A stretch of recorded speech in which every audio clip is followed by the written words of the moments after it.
Hello, everyone, and good afternoon. My name is Sharonda Williams with the Partnership for Diabetes Health Equity at the National Center for Primary Care. We thank you for joining us for our webinar today.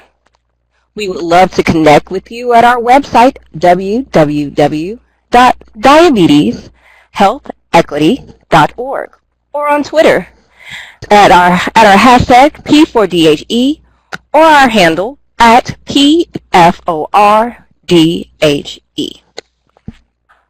About the Partnership for Diabetes Health Equity. The Partnership for Diabetes Health Equity, or PDHE, and the National Center for Primary Care at Morehouse School of Medicine is a collaboration intended to maximize the national impact of the Bristol-Myers Squibb Foundation's Together on Diabetes. PDHE's main goals include dissemination of success stories, case studies, and lessons learned from TOD grantees shared through live webinar events, newsletters, and on-demand virtual learning courses. Evaluation of health equity efforts within the grantees program by applying Petal, a theoretical framework developed by NCPC and Bridges as a tool to assess organizational activities that advance diabetes health equity. Funding for the Partnership for Diabetes Health Equity in the National Center for Primary Care at Morehouse School of Medicine is provided by the Bristol-Myers Squibb Foundation. The National Center for Primary Care at Morehouse School of Medicine is an academic research, training, and resource center focused on promoting excellence in community-oriented primary care and optimal health outcomes for all Americans, with a special emphasis on eliminating health disparities and improving health outcomes in underserved populations. Our key constituency group is the frontline primary care clinicians who serve underserved communities or vulnerable high disparity populations. Quick disclosure, in compliance with ACCME guidelines, the following speakers have no financial or other relationships with the manufacturers of any commercial services discussed in this educational activity. I will now turn the presentation over to our webinar moderator, Ms. Mahogany Hanks. Hello, everyone, and thank you for joining us today. My name is Mahogany Hanks, and I'm the Program Manager of the Partnership for Diabetes Health Equity at Morehouse School of Medicine. I would now like to introduce our speakers. Our first speaker is Nicole Nollet. She's a field manager at Johns Hopkins University Center for American Indian Health, and Rachel Strom Chambers. She's a research associate at Johns Hopkins University Center for American Indian Health. I'm going to now pass the mic over to them for their presentation. Hi, I'm Rachel Chambers, and I worked on the Together in Diabetes program that was supported through Bristol-Myers Squibb and implemented with the Johns Hopkins Center for American Indian Health. And I'm going to start the presentation, then my colleague Nicole Nault will continue. So first and foremost, I just want to give a little background on the Center for American Indian Health. And the center was founded in 1991 with a mission to work in partnership with American Indian and Alaska Native communities to raise American Indian and Alaska Native health status and self-sufficiency and health leadership to the highest possible level. And prior to 1991, the founder of the center, Matu Santoshem, actually lived and worked on the White Mountain Apache Reservation and worked closely also with the Navajo Nation, addressing some of the stark disparities in infectious disease. And through his living there and working there, he developed some great partnerships and friendships that really has led us to where we are today. So just so that you guys have a little overview of the structure of the center, the way that we are set up is I am in Baltimore. It's where sort of our headquarters is at the Johns Hopkins Center for American Indian Health. And we're in the School of Public Health here. And then Nicole is located in our Albuquerque office. And in addition to the Albuquerque office, we also have about 8 satellite offices, 6 of which are on the Navajo Nation and 2 of which are on the White Mountain Apache Reservation. And these offices have anywhere from 3 or 4 staff to 30 staff. So all in all, we have about 100 staff who are in our satellite offices and about 25 staff who are here in Baltimore. Our center really focuses on community-driven research. We utilize community-based participatory research methods, and we'll talk a little bit about how the community really drove the development of the Together on Diabetes program in a little bit. The center itself has 3 core programs.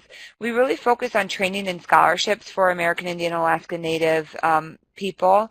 We have some programs, we have some institutes, and really we try, and we'll talk again about this as we go through the presentation, to really develop professional skills of people in the communities where we work, and we hire and train and try and promote education among many of the folks in the communities where we are located. Yeah, Rachel, just let us know if we get you back. So the Together on Diabetes intervention was designed and tailored for Native American youth ages 10 to 19 who were diagnosed with type 2 diabetes, or they were at risk for type 2 diabetes, meaning they had prediabetes as defined by a specific inclusion criteria that we developed along with providers in the communities. We also enrolled an adult caregiver, so a support person who enrolled along with the youth if that person was available to enroll in the study. All of the youth and support persons enrolled for 12 months, so for 1 year. And the intervention components were 12 lessons that were delivered to the youth bi-weekly, and the support person was encouraged to join these lessons whenever they were available so they could learn what the youth were hearing and help to support the youth in their goal setting and their behavior change activities. And the curriculum content focused on 3 main areas: nutrition and diet knowledge and skills, physical activity knowledge and skills, and then life skills, which was a really relevant component for these youth. We also delivered 4 lessons to the support person, and this component was added in a little bit later in implementation, so you'll see in some of our results how not all of the support people received these lessons, but we did add this in because we felt like it was really important for these adults to also have some education that was designed for them.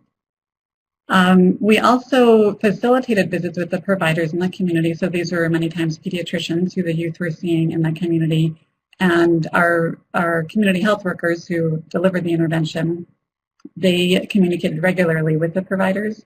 So that was a really unique aspect of this, where we had that communication between the community health worker and the provider and the family to make those connections. And then another component, the last component of the intervention, was community events. So we initiated and supported various health promotion events in the community. And we also connected participants to different community resources and community events that they may not have known about, but that would be very relevant for them. So the Together on Diabetes intervention I mentioned was delivered by community health workers who we called family health coaches. And this was a useful mechanism within the rural Native communities that we worked in. There's a real shortage of physicians and nurses and other clinicians to work with youth who are at risk for diabetes. These health coaches were local community members. They were culturally matched to the youth. Many of the health coaches were young, recent college graduates, or maybe a little bit of college education, but they really could relate to the youth who they were serving. And their caseloads were between 10 and 15 youth at a time. And as many of you may realize, home visiting does address a lot of barriers within these rural communities with transportation, and it really gives the family health coach a good context to work in so they understand the circumstances of the home that they're serving and the family they're serving. The family-based approach was really appropriate for working with adolescents because, of course, they're still living within a context of a larger family, and they're adults in their lives who are very much involved in their nutrition and their behaviors, and it made sense to really do this within the context of the family. And this intervention really took on a holistic view of diabetes prevention, nutrition, and fitness. So we didn't just focus on nutrition and physical activity. We really discussed those as balance, as part of a balanced life. And life skills was a large part of the intervention, again, because that was so relevant for this age group. So how did we implement and evaluate this Together on Diabetes intervention? We implemented this between 2012 and 2015. We had 4 sites on the Navajo Nation, so 3 communities on the Navajo Nation in Arizona. and New Mexico. And then we also worked with the White Mountain Apache Reservation, so one community there in eastern Arizona.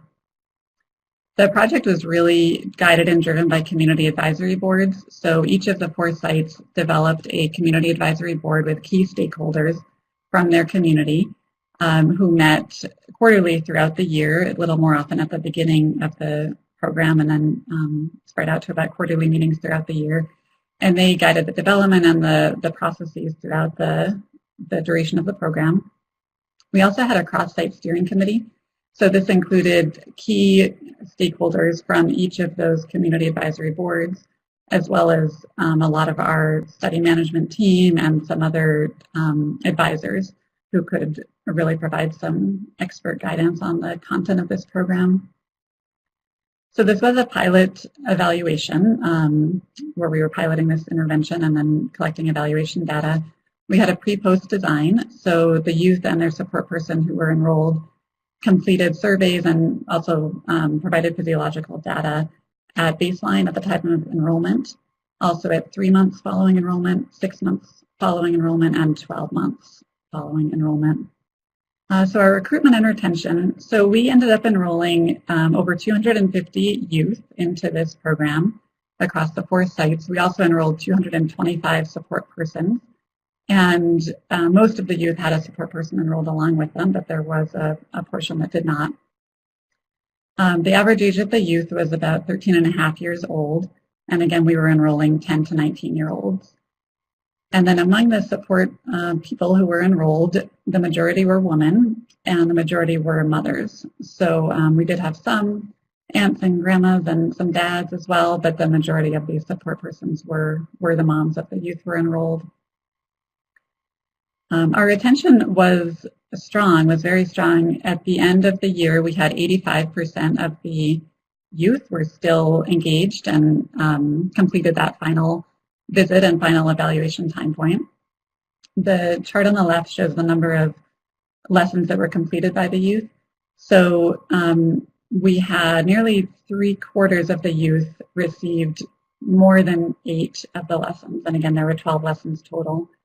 A small portion, about 15%, received less than 4 lessons. So the majority did receive the bulk of the lessons within the intervention. The support person lessons were a little more of a challenge. I mentioned this earlier, but part of this was just an implementation issue on our end where we didn't roll out these support person lessons until we were already well underway with implementation. It was at that point that we realized how valuable this would be. And we added them on a little bit later in the implementation. So we had about 1/3 of the support persons received all 4 of those lessons, but also 1/3 did not receive any of the lessons. And that was primarily the beginning cohort of participants for whom we hadn't yet rolled out these lessons. But that support person lesson component was really well received and successful, and it's a piece that we'd really like to improve and enhance moving forward. It seemed very important to the success of the program. So what were our findings from the pre-post evaluation? We found that among the youth who were enrolled between beginning and end of program involvement, they reported improved quality of life, and that was a really strong finding.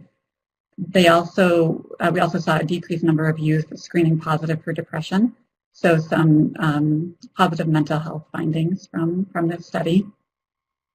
In terms of behavior change around physical activity, we saw that between beginning and end of the study, more youth were reporting having been physically active in the past 3 days. So we were asking a recall question about how long were they active for in the prior 3 days, and we saw significant improvements in that. And then we measured some physiological outcomes, and we saw decreased BMI. So this is a Z-score, so the BMI adjusted for age and gender, and we did see that decrease over time. We also saw among the youth who were already diagnosed with type 2 diabetes when they enrolled, we saw a decrease in their A1C. So that was encouraging. And then about halfway through the implementation, we started collecting data from support persons because we heard anecdotally that they were weighing themselves or measuring themselves, trying to see if they were losing weight and achieving some of the same goals that the youth were working towards. So we added this to the protocol and started formally collecting that data, and we did see decreased BMI among those adult support persons also. So some lessons learned from this study. It was really beneficial and really key to have local community workers, local health coaches deliver the program.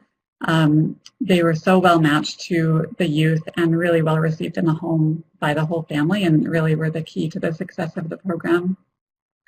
A couple of things we learned: training is really important, but this group, again, this group of health coaches did not have education or clinical experience in the areas of diabetes prevention or nutrition education, so we provided a lot of training for them.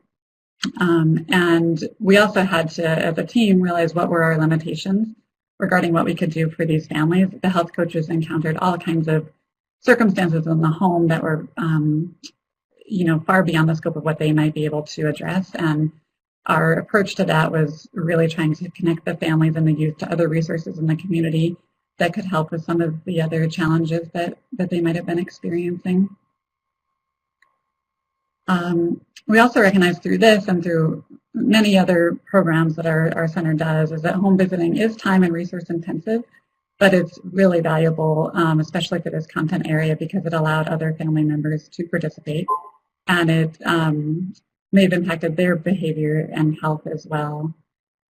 We saw that the parents and the caregivers wanted to be engaged. They really wanted to be a part of this program, and many of them had shared that they didn't know how to change their behavior or how to help their youth before they were enrolled in this program. Community buy-in was key. So we were working really closely with pediatricians and other providers in the community who had been serving this population of youth, and felt like they were limited in what they could do to address the diabetes risk, because there had been no interventions so far that were addressing diabetes among a young population like this. So they were engaged and just really staying in close contact with them and getting their buy-in at the beginning and throughout was really important. And then health coach communication with the provider, I mentioned this before, this was also a unique part of this program, and the providers really appreciated hearing from the health coaches how their patients were doing in the program and what barriers their patients might be having to healthy living. So our next steps for sustaining the program. So we collected some positive data, had some positive findings from the program, and that evidence was then used to try to sustain the program within the study communities or within these pilot communities. One of the sites was able to secure resources through Indian Health Services to continue the program and adapt it to fit their needs. They renamed it with a Navajo name, so it has the name Yego, which means translates to positive health and strength. It was a name that resonated with youth in the community. And they actually adapted this to be a school-based program with home visits over the summer when school was not in session. And this is sustained through grant funding that community received through their Indian Health Service program, specifically their public health department there. And then we're also beginning to work with other tribal health organizations to implement this. And we've disseminated this curriculum and program to Lake County in California. We packaged the curriculum for them and provided a training for them. And they have grant funding that supports this on their end. And it's been going really well. They've now enrolled participants and are serving them with this Together on Diabetes curriculum. Within this phase, we actually did rename the program to Together We Can. So Together on Diabetes came from the Bristol-Myers Squibb funding. And we had used that name initially, but we've more recently changed that to Together We Can. Okay, and then in terms of furthering the evidence, so again, this is a pilot evaluation. There was a lot more research that we wanted to do, and a lot of questions that came out of this that we wanted to explore more. So we now have an opportunity and an idea to do a randomized control trial of the program with a community in the Midwest. And this would be to work with children ages 10 to 16, so a slightly tighter age group. And the primary aim would be to improve adult adherence and A1C while also improving the youth's weight status. And then another area of research that we're interested in, and we know policymakers and funders are interested in this as well, is a cost-effectiveness study. So we have the data, some of the data to be able to do this, to create a matched control group to understand how the impacts on the youth enrolled in this program compared to similar youth who did not complete the program, and what were the cost savings related to that. And we want to say thank you. This is a picture of some of our team out here in the field who worked on this study. We can't say enough about the value of the family health coaches who worked on this. They were really absolutely the secret to success and put their hearts into this work and really served the families well. So this is some of that team that worked on this for a few years back between 2012 and 2015. I'll pause there.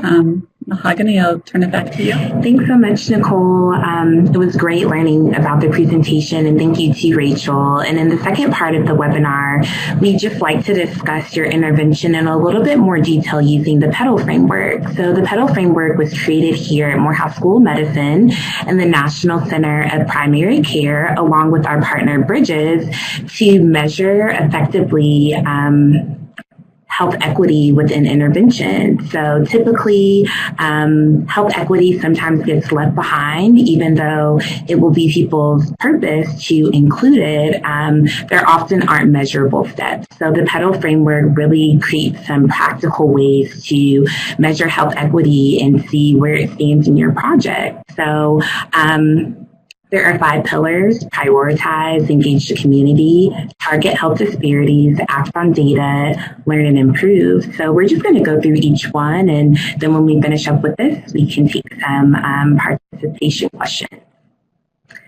So how do you all feel that you prioritize health equity in your project, especially when it comes to community buy-in? I know that you mentioned that having the health coaches that were maybe young and also part of the culture were very important, but collectively, how do you get not just the health coaches, but also the pediatricians, the doctors, people on the advisory board to buy into this and also get the community to buy in along with the parents? Yeah. Thanks, Mahogany. Yeah, we appreciated the question. We actually were thinking a little bit more about this in the past few days. But in terms of your question about buy-in, I would say it actually was fairly quick to get buy-in because these communities had been asking for help with this issue of diabetes among youth. Type 2 diabetes among youth was never seen in these communities until very recently, and suddenly the rates are astonishing, and the health outcomes and long-term consequences for these youth were really worrisome. And I think providers were probably the easiest ones to get bought in because they were seeing A1C levels and blood sugar levels that were so alarming to them, and they were really eager for some interventions and some help with addressing this program or addressing these issues with an evidence-based program. So I think also community partners were starting, they've been doing a lot of diabetes prevention and treatment programming for adults, and they were starting to think about doing this more for youth, and we're happy to have our partnership and really have us leading the way with the youth aspect of this and trying to tailor some of their community events more for youth in the community. And then I think parents and family members may have been the harder group to get bought in if they didn't realize that, the kind of severity of the issue for their family or for the community. So that takes time, and we really try to have a positive presence in the community, try to really change the perspectives around health and the discussions and the communication around health in the community and in the home, so that we could create a place where health promotion is a more positive kind of and fun kind of topic of conversation. And I think also making it not just about health, but about general well-being and quality of life. And it's so much more than just diabetes risk. There's so many other things tied into it. And those are the kinds of things that families could resonate with more than, the health consequences of diabetes. So. Great, thank you for that. That ties in perfectly to the next question in regards to the engagement of the community, because I think with you all's model of it being an intergenerational intervention, would you say that having multiple people contributed to the success of the intervention and also the activities that you all did with the community? How do you feel like you guys set that up? What strategies did you use or would you recommend to other people that are in the implementation process or that might be facing some challenges with implementation when it comes to engaging the community in order for the intervention to have positive outcomes? Yeah, a couple of things come to mind. The community advisory boards were really key, and thinking really broadly about who sits on that community advisory board is important. So again, it shouldn't just be doctors or nurses or healthcare providers, but it can be teachers, it could be elders, youth should be involved, police officers, kind of anybody who might touch the lives of the people who we were working with. We would try to engage them in the community advisory board.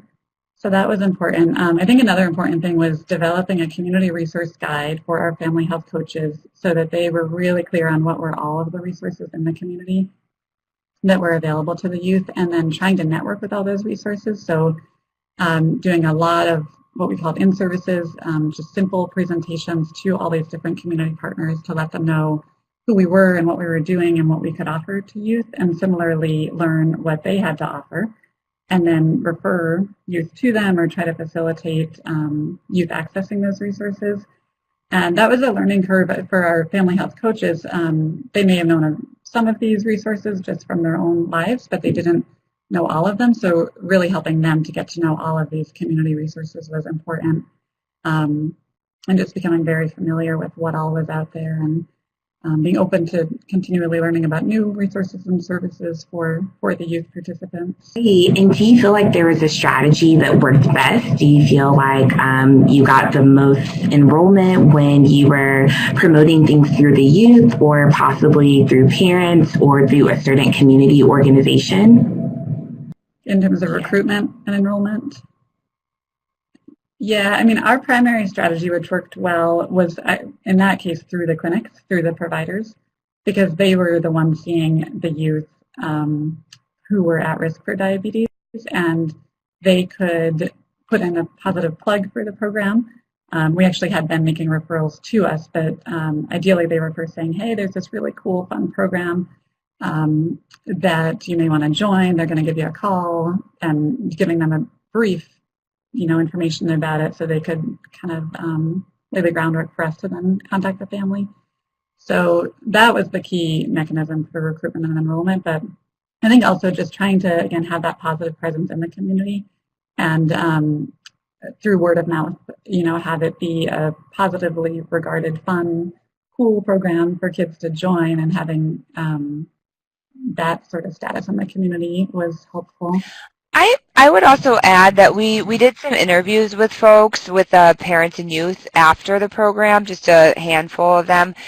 And a lot of what we heard from the parents were that they really wanted this program for their kids, because a lot of the parents stated that they didn't know how to eat healthy. They didn't know what to do. They knew their kid was either at risk for diabetes or they had diabetes, but they were sort of lost, and they felt like having this for their kids was wonderful.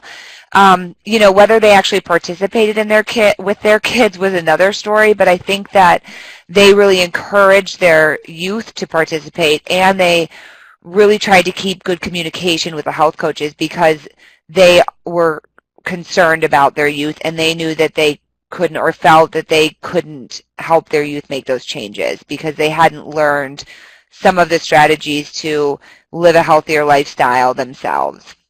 That's great to know. It seems like the intervention not only helped the children, but also their parents, which ultimately makes the community stronger. So thank you guys for that. I will move on to how did you all target health disparities? I know that you all spoke somewhat on the data that was used, but could you elaborate a little bit more on how you identified the high-risk youth population, and then the children that were just at risk but weren't high risk? Yeah, I can take that one. I think that a lot of people who know about American Indian communities or diabetes do know that American Indians are disproportionately impacted by type 2 diabetes and obesity.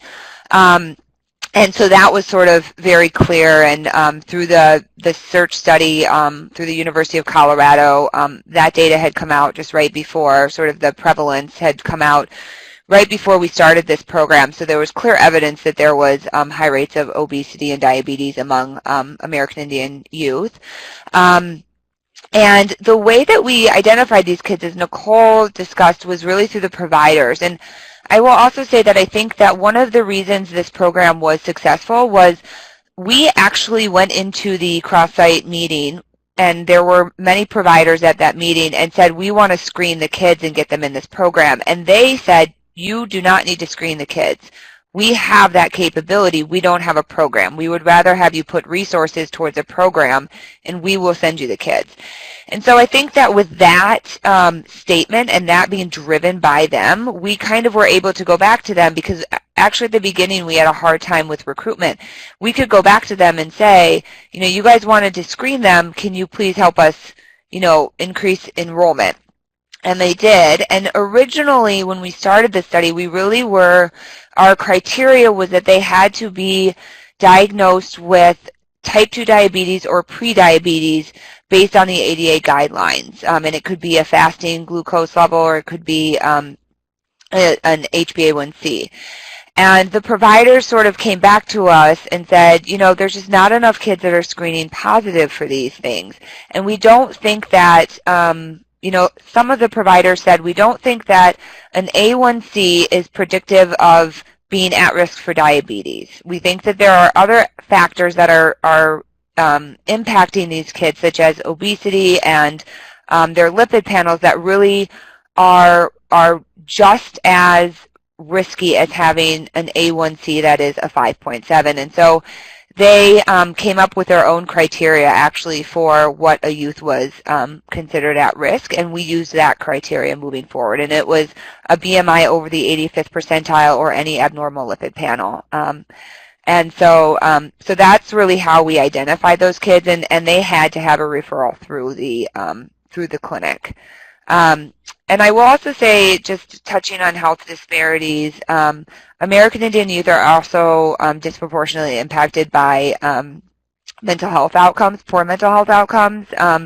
And so one of the things we really tried to do with TOD was impact those mental health outcomes, including depression and pediatric quality of life. And, moving forward with actually this R01, this grant that we just wrote with a colleague up in Minnesota, we're also looking a little more at stress and how that impacts diabetes. So I think that, diabetes is a clear disparity, but there are also other contributors that, health disparities that are very high in among American Indian youth that we also try to address these underlying issues. That's great. And that's really good to know that you all worked with the providers and found a way to make this specific for the youth population that you're working with. Because like you said, nothing ever seems alone. Oftentimes, like you said, stress and different things impact this one disease. So that's good to know. I will zoom through the next two questions, but the second one is acting on the data. So once you all found out these contributors, it sounds like you kind of tweaked your program around that. But is there any other way that you felt like you acted on the data once you got back the health outcomes or the results from the intervention? So I think that we talked earlier about the provider visits and entering data into the medical charts. And I think that on a very individual patient level was providing immediate feedback for the individuals and their case management through the clinic.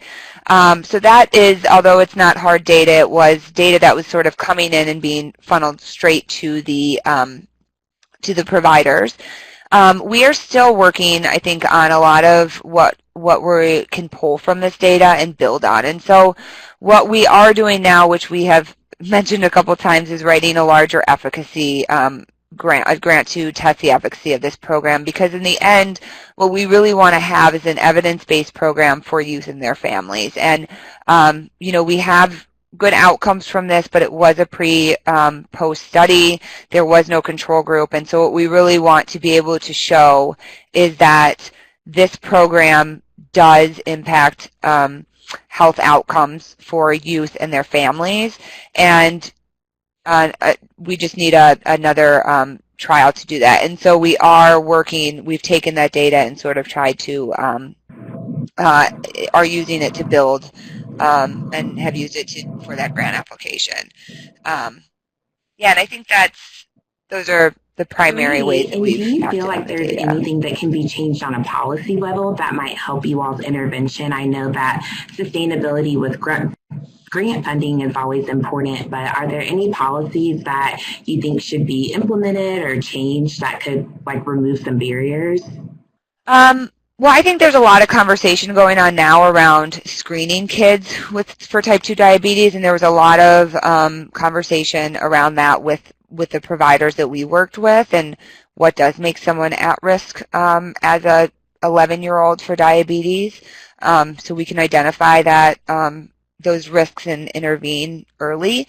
I also think that you know, we're talking about prevention, and I think probably most people are familiar with the diabetes prevention program and how that is reimbursable. And I think that in the long run, what would be great is if we could have a better structure within the healthcare system to reimburse these programs that are really prevention programs delivered by paraprofessionals. And again, I think we have a long way to go in building the evidence for these, but I think that is something that we are sort of thinking about both for this program and for some other programs we do that are not related to diabetes, because we know that, you know, preventing stuff, diabetes, the progression to diabetes when kids are 14, you know, and preventing that until they're in their 60s or forever is very cost effective. So we just have to figure out sort of, we have to find programs that work and figure out how to get those sustained.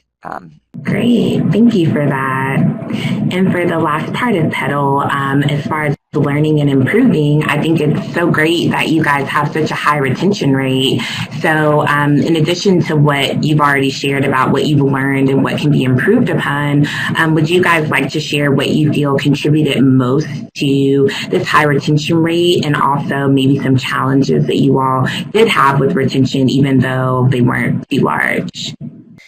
Yeah, I think the community health workers, the fact that they are from the community, that they develop these rich relationship with these kids and these families really helps with retention.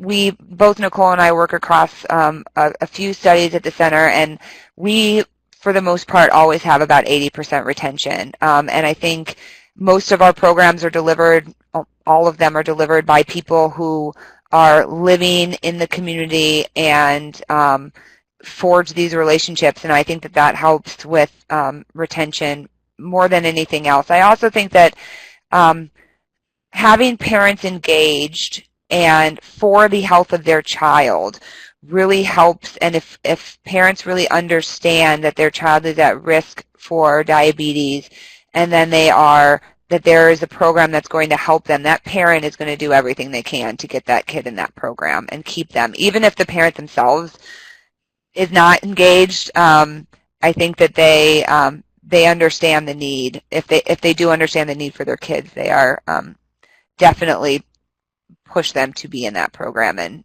that helps with retention as well. Yeah, I was just going to add, Rachel and Mahogany, the one key strategy for retention too is that we had no formal rules for withdrawing participants. So we kept them on our active list for the full year and beyond, even if we were out of touch with them for a few months. With this population, things happen, and different circumstances might come up. They might move for a little while, things like that. So some home visiting programs will have rules such as, 3 missed appointments or 3 unsuccessful contacts, and we discontinue them. We didn't do that, and with all of our home visiting programs, we don't do that, and that actually really helps because we do eventually, most times, reconnect with the youth, and they're happy to re-engage in the program. So I think that that's kind of a key strategy that we've learned in recent years is very helpful. That's great. And you mentioned that sometimes things come up. Did you guys identify anything specifically that maybe stood as a barrier? Were there any environmental factors? Maybe people didn't have somewhere to exercise or access to healthy eating. Did you guys see any of that with any of your clients? Yeah, all the time. Food access is a huge issue. So we had to be really creative in how we talked about nutrition because there's no sense talking about eating lots of fruits and vegetables every day if you don't have access to that. So just thinking really creatively about how to eat well within the reality, within the context of these rural food deserts where transportation, travel to grocery stores could have been up to an hour time. So that was definitely a challenge, and very few fitness facilities or kind of formal fitness opportunities, but just had to really think creatively with the youth and the family about how they like to be active and how could we do that within their home and within their life circumstances. That's great. Well, thank you guys so much for going through the Petal Framework. I'm now going to start taking audience questions, and there's been a few already placed in our box. But someone asks, were any of your physical endpoints found to be statistically significant? So I'm assuming that would be with the data from the providers and with the A1C levels. Was there any statistical significance found with the results? There was. I can take that one. Yes, we found statistically significant differences in ZBMI and ZBMI among the kids who were obese. We also found significant differences in A1C among kids who were diabetic when they started. So there were actually only 29 kids in this study who were diabetic at baseline, and among those kids we saw a significant decrease in A1C levels. We also saw a significant decrease in percent of youth who were hypertensive, and the way we defined hypertensive was the greater than the 90th percentile for age and sex for systolic or diastolic blood pressure. And we actually saw a decline from 32% of the kids were considered hypertensive at baseline, and I think 20-ish% were still there at end line. So that was a statistically significant difference. We saw a difference in physical activity as well, but I know that that's not a physical, that was self-report. So I think those are all the physical outcomes that we saw, but that's all we really collected. And among the adult support persons, we actually started collecting weight and height data from them way late in the program. We realized halfway through the program, farther than halfway, that they were the ones who were really engaged in the program were asking to have their weight and height taken, and we didn't think too much about doing that, and so we started doing that. So we only have about 20% of the parents who were in the study actually have baseline and 12-month outcome, but we saw a statistically significant decrease in their BMI as well. And we can, I don't know if it's possible to share our outcomes paper with folks on this call. We have a paper published with the outcomes, so maybe if we can share that with Mahogany and the group, and they can send it out to folks on the call. Sounds good. Thank you for that. Our next question is, will future clinical trials compare across youth from different racial and ethnic backgrounds? And do you feel like there's any lessons to be learned from that? Yeah, so I can just take that one too, and then I'll let Nicole add on. So the next trial that we are doing, if we get this grant, which we should know soon, is actually among American Indian youth. It's Ojibwe youth in the Midwest. So we could certainly compare those youth to the youth in the Southwest. And we can also look for other folks who are doing diabetes prevention programs or management programs with youth across different races and ethnicities. We could certainly compare outcomes, but again, they may be, a little bit different. But right now, that the clinical trial that we are hoping to do is with American Indian youth and families again. And I do think that the lessons learned, especially for any youth that are in rural communities, or who live in food deserts, in cities or in rural communities, I think we've learned a lot about how to overcome transportation barriers, how to set goals, and how to teach health coaches to set goals that are attainable. I think that's another big part. A big part of this program was setting goals, and a big part of the training we did with staff, and a lot of what the staff spent a lot of time was setting goals that the youth can actually reach. So if our youth said they're going to run 5 miles every day for the next 2 weeks, the health coach said, well, what do you do now? Or if the youth said, and if they didn't even walk at that point, then we tried to dial that back. Or if the youth said they were going to eat all these wonderful fruits and vegetables, but the health coaches, being from the community, knew that those weren't available, they would help to sort of redirect the kids. So I think that one of the lessons for all youth, all racial ethnic groups, no matter where they are, is really, either changing the structural barriers, which I think we did a little bit in TOD, but or working around them and making it so that you completely understand the structural barriers and you are working within the context of them.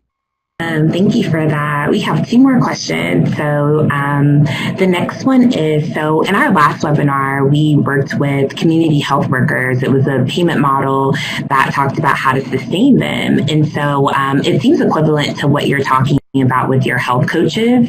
And is there any type of certification process that your health coaches have to go through? Is there a training? Is there a certain education level that they have to have before being able to work with the youth and their parents or support system? Yeah, I can answer that. There was not a formal certification in the way that's been talked about more recently at the state level. That's been of great interest to us, but that was not required and wasn't as much part of the conversation back a few years ago.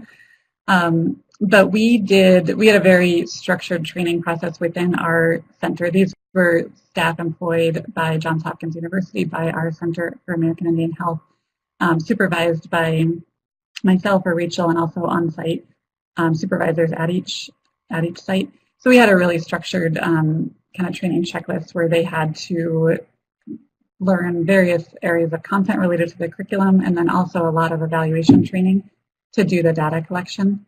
And we had various ways to sign off on that training and do observations and make sure that they were really ready to go before they worked with a family. So it was more of an internal process and not a formal certification, as we're seeing now at the state level. Great. And were the health coaches also compensated through the grant funding that the entire project was funded through? They were, yeah. So it was all, again, they were employees of Johns Hopkins University, so they received their salary and all full benefits as all other university employees would, and that funding was all supported by the Bristol Myers Squibb Foundation grant for this program.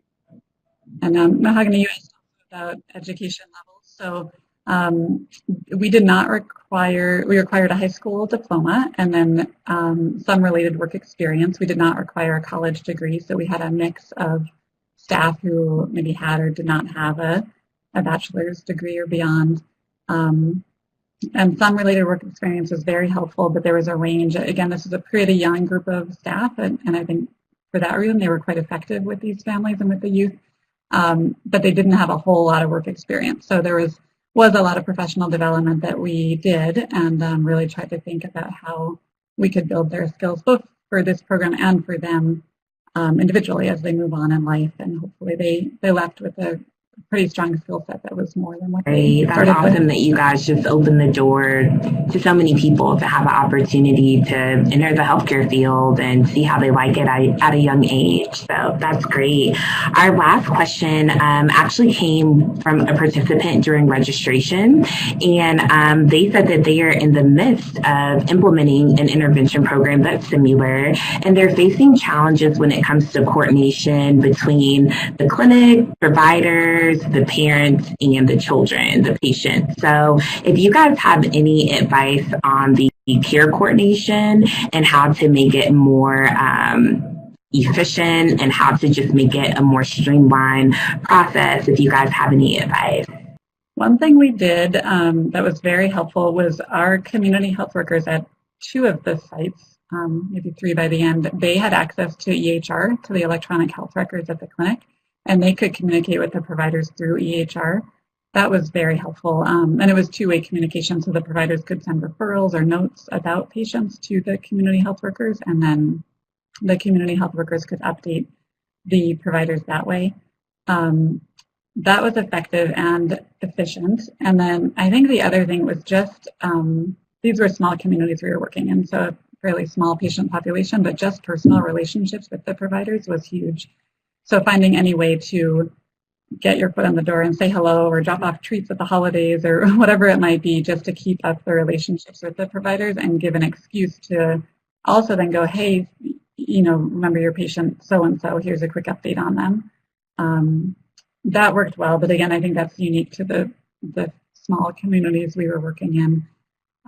But yeah, and the other part of that, I think, was helping the family to feel comfortable talking to the provider, because a lot of times they would leave these appointments at the clinic and have no idea what was just told to them. So the community health worker would do a lot of translating into simpler language, but empowering the families to speak up within the visit and ask the doctor for clarification or for more information or ask questions, or even if they were willing, have the community health worker in the visit with the family and the provider. That helped a lot also, so that everyone heard what each other was saying and everything could be clear and well understood before that visit was over. Hey, that sounds like it would be very helpful and just help make the process a lot more cohesive. So, all right. Well, I think that's it for today. Rachel and Nicole, once again, thank you so much for this informative presentation. I learned so much. I'm sure that our participants did as well. And thank you, everyone, for logging in and being a part of this today. And we look forward to you all joining future presentations. Yeah, thank you so much. We appreciate the opportunity to share this. Great. Thank you so much. Thanks, Rachel. Thanks, Nicole. Thanks, everyone. Have a great day.